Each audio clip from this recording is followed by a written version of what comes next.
kabataan, maligayang pagdating sa ating edukasyonal na paglilibot sa museo. Maging handa na kayo tungkol sa ating kasaysayan. Maghanda na kayo mag-aral tungkol sa mga halagang personalidad sa ating bansa. Simulan natin kay Dr. Jose Rizal, ang pangunahing bayani ng ating bansa. Si Jose Rizal ay kahangahangang Filipino, nationalist at polymath. Sino makapagsabi kung bakit itinuturing si Rizal ng isang pambansang bayani? Sige. Siya yung sumulat ng Noli Me Tangere at El Filibusterismo. Ang mga nobelang iyon ay mahalagang nagpapakita ng mga kawalang karunungan sa ilalim ng pamumuno ng Espanya at nagpukaw ng pambansang kamalayan. Naaalala ko na siya ang nagpanukalan ng edukasyon at reforma ng lipunan. Siya ang nagbigay inspirasyon sa mga Pilipino na ipaglaban ang kalayaan sa pamamagitan ng kanyang mga sulatin at gawa. Napakagaling ninyong mga sagot. Ngayon, tayo magpatuloy at alamin ang kanyang buhay at kontribusyon.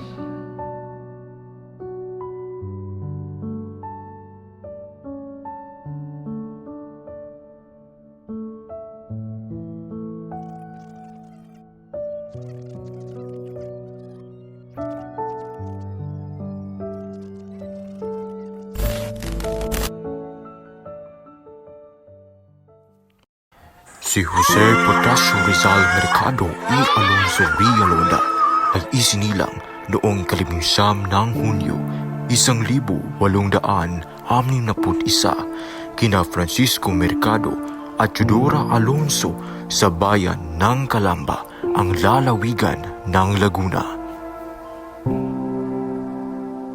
Si Rizal ay ang kapitong anak sa isang pamilya na may 19 na anak.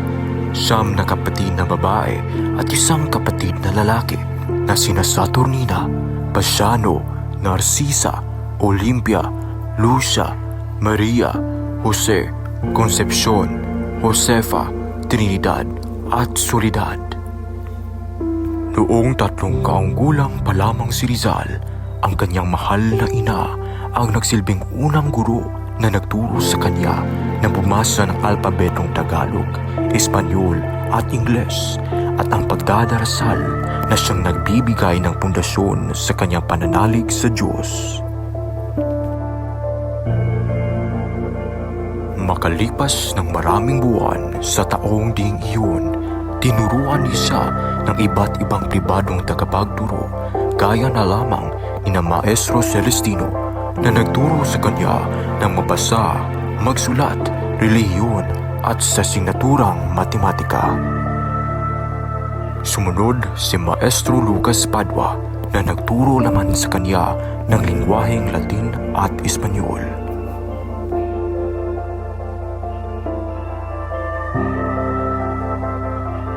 At ang panghuli ay si Maestro Leon Monroy na nagturo sa kanya na pahalagahan ang sining.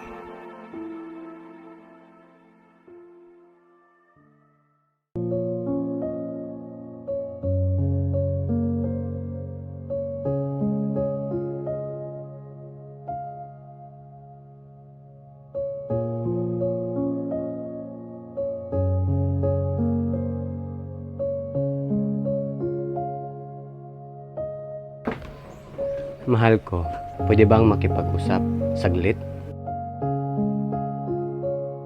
Teodora, kinakailangan nang pumasok yung anak natin sa paralan. Di ba't alam mong sakitin ang anak natin, Francisco? Oo, ngunit masasanay at lalakas din ang kanyang katawan. Tinatawag niyo daw po ako, Tata. Oo, Pasiano, ihatid mo sa binyan ang inyong kapatid na si Pepe upang doon siya muna mamalagi at mag-aral. Sige po, Tata. At doon na nga nagsimula ang aking pakikibaka na malayo sa aking buong pamilya.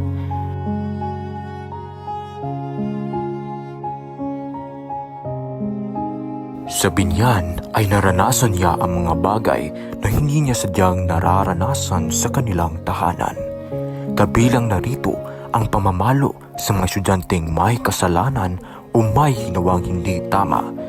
Naranasan niya ding kutyain ng kanyang mga kamag-aral.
Sa kanyang murang edad, nasaksihan niya ang pagmamalupit at pag-aalipusta ng mga Kastila sa mga Pilipino, gaya na lang sa ginawa sa 3 pari na pinagbintangan sa kasalanan na hindi naman nila ginawa.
Oh, Alberto, ano ang dahilan na taparito ka?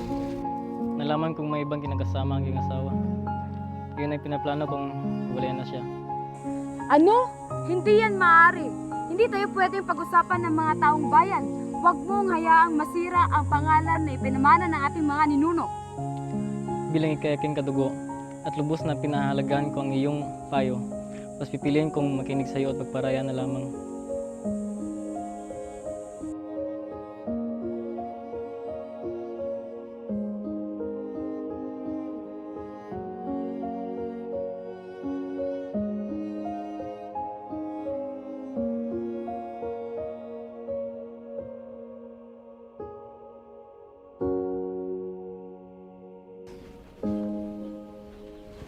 Oo, ito.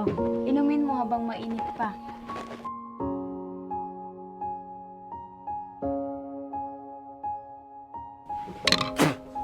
Teodora! Ano ba nangyayari sa'yo at ikay nagsisigaw dyan? Plano mo ba talagang patayin ako kaya't nilagyan mo ng lason ang sabaw na ipinapainom mo sa akin? Ano bang pinagsasabi mo? Wala akong nilagay na lason sa sabaw na yan. Anong wala? Ininom ko ang sabaw na ito at bigla na lang sumakit ang tiyan ko. Ibig sabihin, may bala ka talagang patayin ako. Ha? Wala ang lason ng sabaw na yan. Ano bang pinagsasabi mo? Huwag ka na magkaila. Tumigil ka nga dyan. Ano bang pinagsasabi mo? Wala nang lason ang sabaw na yan.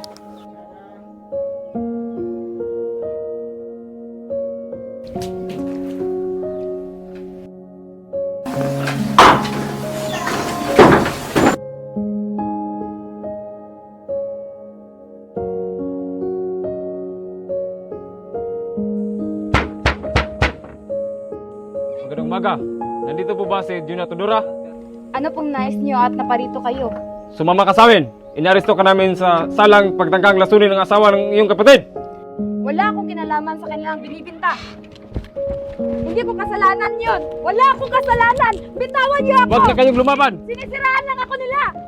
So, sumama na kayo ng pahinahon. Nung nalaman ni Rizal ito, Dito nagsimula ang alab na magsisikap si Rizal sa pag-aaral at gumawa ng revolusyon. Ika-10 ng Hunyo taong 1872 patungo sa Manila, dooy nagbabakasakali na makapasok sa Universidad ng Ateneo. Ikaw ba si Jose Rizal? Magandang umaga, Padre. Ako po si Rizal. Hindi ka namin maaaring tanggapin dahil una, ikay nahuli na sa itinalagang araw ng rehistrasyon. At ikalawa, huwag ka kang sakitin at patpatin para sa iyong edad. Paumanhin po, Padre Magin. Nakakasiguro po akong mahusay na mag-aaral ito si Jose at naniniwala akong magdudulot siya ng magandang reputasyon sa paaralan ito. Kaya naman nararapat natin siyang tanggapin dito. Maraming salamat, Manuel. Nang dahil sa iyo, ako'y nakapasok dito sa Ateneo Municipal sa kabila ng pagkahuli ko sa rehistrasyon at maging sa aking patpati na katawan. Walang anuman, Rizal. Sana'y pagbutihin mo pa ang iyong pag-aaral. Hindi naging madali ang unang taon ko sa Ateneo. Lubos kong pinaghirapang makamit ang matataas na grado upang matuwa sa akin ng aking nanang na sa mga panahong iyon ay kasalukuyang nasa piitan pa.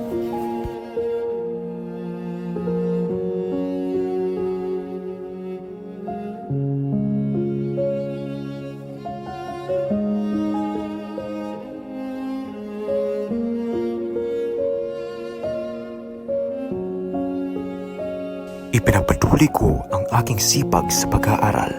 Ako'y nakakuha ng mga medalya at nanatiling matataas ang aking mga grado.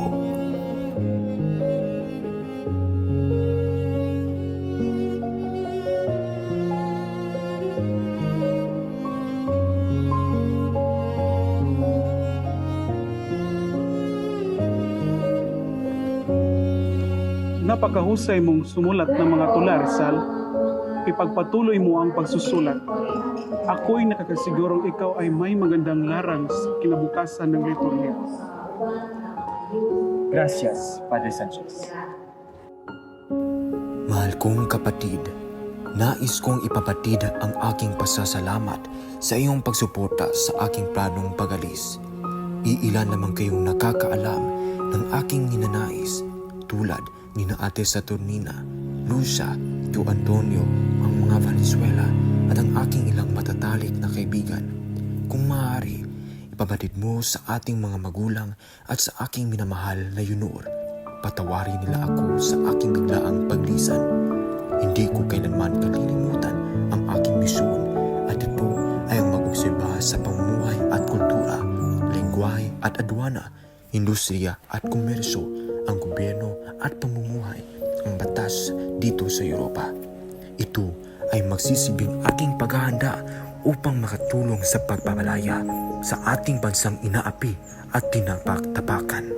Lubos na nagmamahal, Pepe. Ilang araw ang nakalipas nang ako'y makarating dito sa Madrid. Napagpasyan kong umanib sa Sirkulo Hispano-Filipino, isang organisasyon ng mga estudyanteng Pilipino sa Madrid.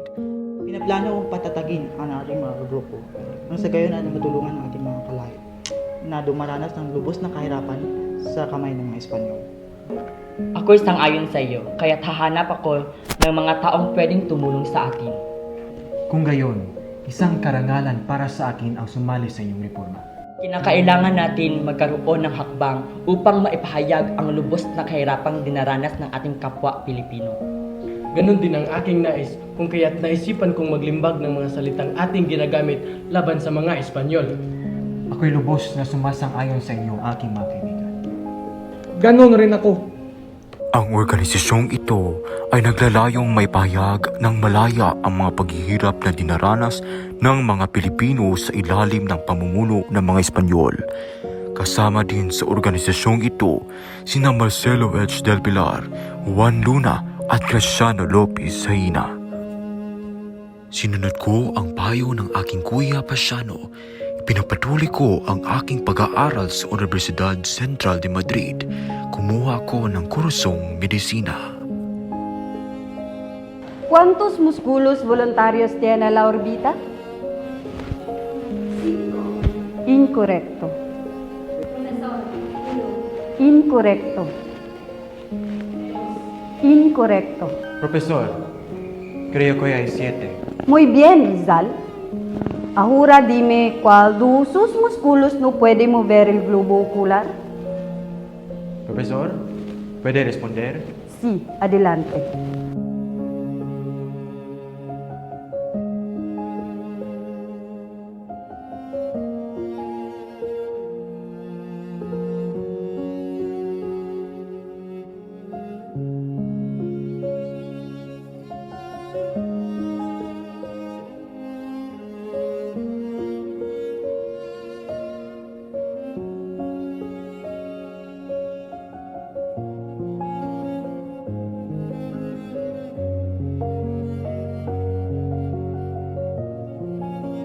Este músculo, el elevado del párpado superior, se inserta en la piel del párpado superior y no en el globo ocular.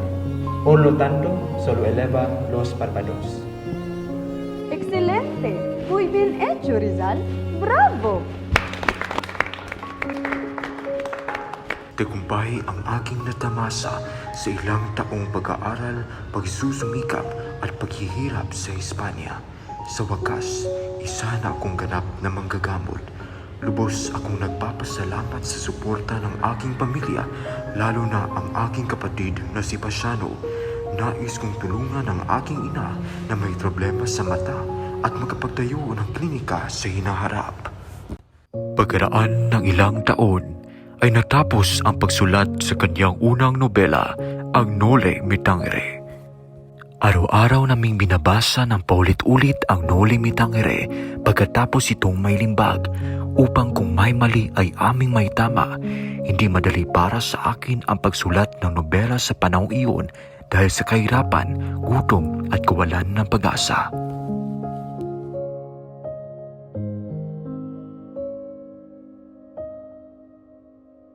Ang iyong dedikasyon na pagsulat ng nobela ay nakakabilib, Jose. Kahit sa gitna ng kahirapan at pagsubok, patuloy kang napapataguyod ng karapatan at katarungan. Hindi madali ang lahat ng ito, Maximo. Ang bawat pahina ng Noli ay naglalaman ng ating mga pangarap at pag-asa para sa bayan. Ang iyong mga salita at mensahe ay nagbibigay buhay sa aming diwa at pananampalataya sa pagbabago. Lubos akong nagpapasalamat sa iyo, Maximo, sa iyong suporta at malasakit. Sa gitna ng aking pagkadapa, patuloy kang nagsusuporta para may lahad ang aking nobela. Jose, ikaw ay isang inspirasyon sa amin. Salamat. Ilang araw ang lumipas. Nang makabalik si Rizal mula sa Europa, ipinapatawag siya ni Gobernador General Terrero upang pag-usapan ng ukol sa Noli at nilalaman nito.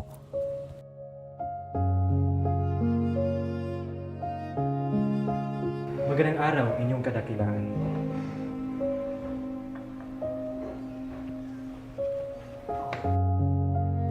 Buenos dias, Rizal.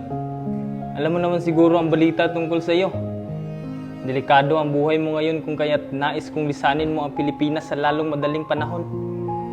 Ayaw kong makita kang mamatay sa kamay ng mga praile. Ngunit, wala akong nakikitang masama sa aking mga nilibahan. Hindi ko nais na magsulong ng karahasan o himagsik. Ako man, wala akong nakikitang masama sa mga sinulat mo. Sadyang mainit lang ang mga mata nila sa iyo. Pero kung yan ang iyong nais, dapat lilisan ka sa lalong madaling panahon. Naiintindihan ko kayo. Ako'y nagpapasalamat sa inyong pag-aalala sa akin. Ciudate e que Diyos los bendiga. Gracias. Nalaman ng aking matalik na kaibigan na si Valentin Ventura ang aking hinaharap na suliranin. Siya ang nagligtas ng El Filibusterismo. Bakit hindi mo sinabi sa akin ang iyong kinakaharap na suliranin, Rizal? Ako'y nahihiya sa iyo, Valentin. Patawad kung hindi ko ito sinabi. Ako na ang bahala, kaya ko namang bayaran iyan. Eto. Maraming salamat. Ika-18 ng Setyembre, taong 1861 nang matapos ang publikasyon ng aking akda.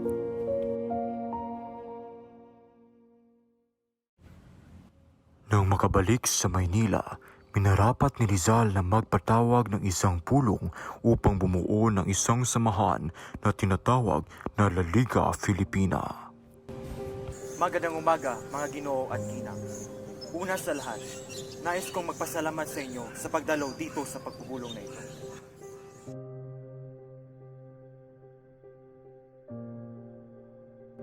Ngunit, ano nga ba ang iyong nais at ikay nagpatawag ng pagpupulong? Nais ko sanang magtatag ng samahan laban sa pamalaan ng mga Kastila sa matiwasay na paraan.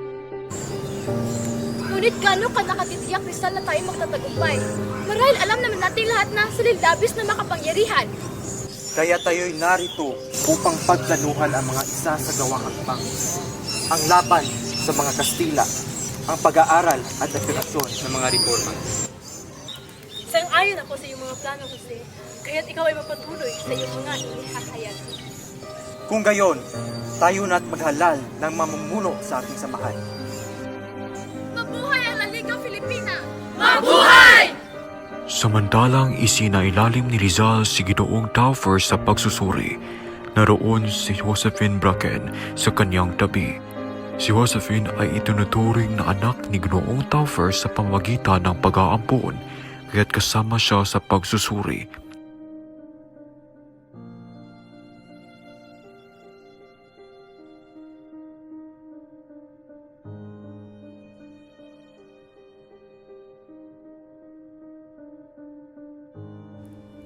Hindi nagtagal ay nahulog ang loob ni Rizal at Josephine sa isa't isa. Naging matamis ang pagsasama nilang dalawa.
Nanang!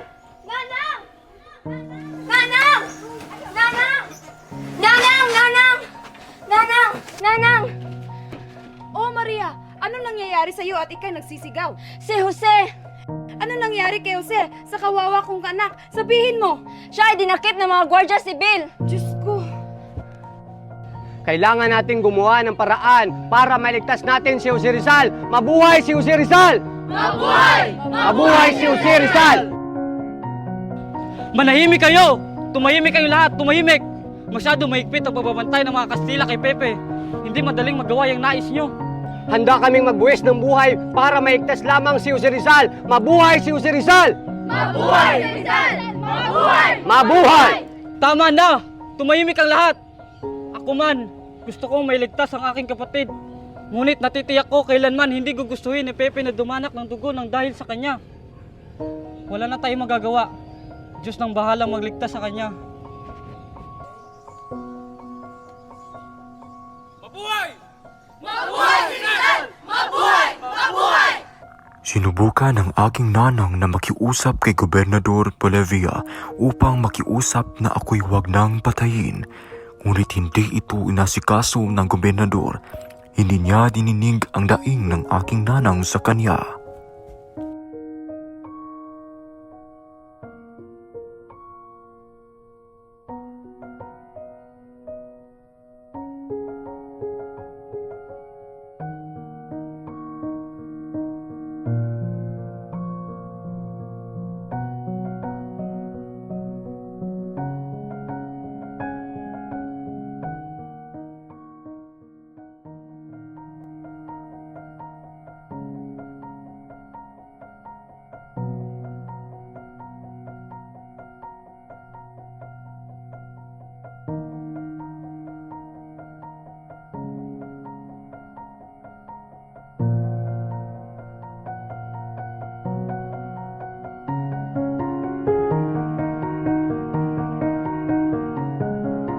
in the name of the King of Spain.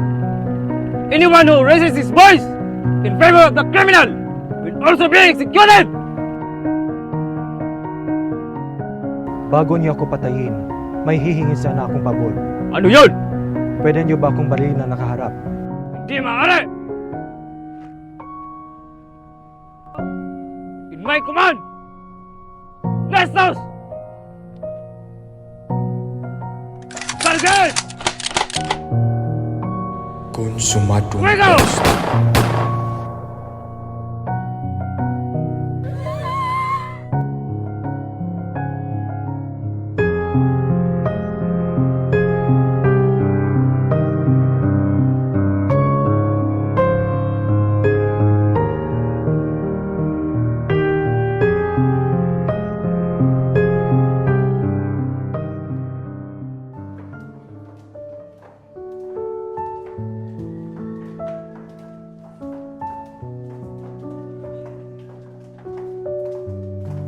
At hanggang ngayon, ang mga akdang Rizal ay patuloy na nagbibigay inspirasyon sa ating mga kabataan na maging matapang sa ipaglaban ng ating paniniwala at makibaka para sa makatawang lipunan. At higit sa lahat, ang mga aral na iyon ay hindi lamang umiiral ng panahon ni Rizal, kundi patuloy na may saysay sa ating kinabukasan. Ang pinakamahalagang paraan para maipakita natin ang pagpapahalaga sa mga aral ni Rizal ay sa pamamagitan ng pagiging tapat at may panindigan sa ating mga gawain at pagsusuri sa lipunan. Ang aral na kailangan natin tandaan mula kay Rizal ay ang kahalagahan ng pagkakaisa at pagtutulungan ng bawat Pilipino. Dahil sa panahon ngayon, ito ay isang hamon na kailangan natin harapin para sa ikaunlad ng ating bansa. Maraming salamat sa inyong mga sarili. Sana magpatuloy tayong maging tagapagtaguyod ng mga halagang pinaguyod para sa bansa para sa ating bayan.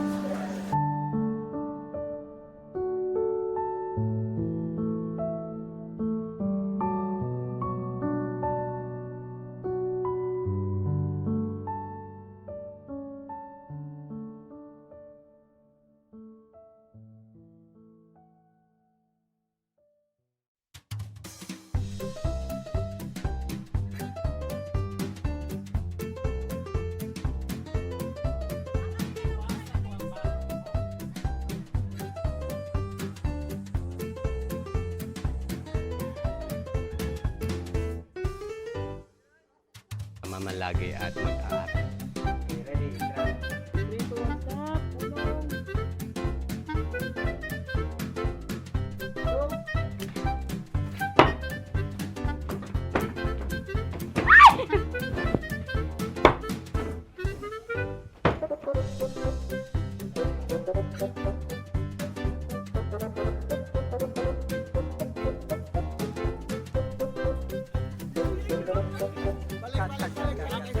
Balik.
kanyang ama dito sa Manila para tulungan siya din sa kanilang ipagpindahan. Nagsulikat na siya agad. Siya yung nasa kalye at naging consular. Mahal kong Pilipinas, ipakita natin ang dangal at integridad ng isang tunay na Pilipino na handang maglingkod at magmahal sa bayan. Kayo ang bayani ng pagbabago. Mahalin niyo ang minamahal kong Pilipinas. Lubos na nagmamahal, Rizal.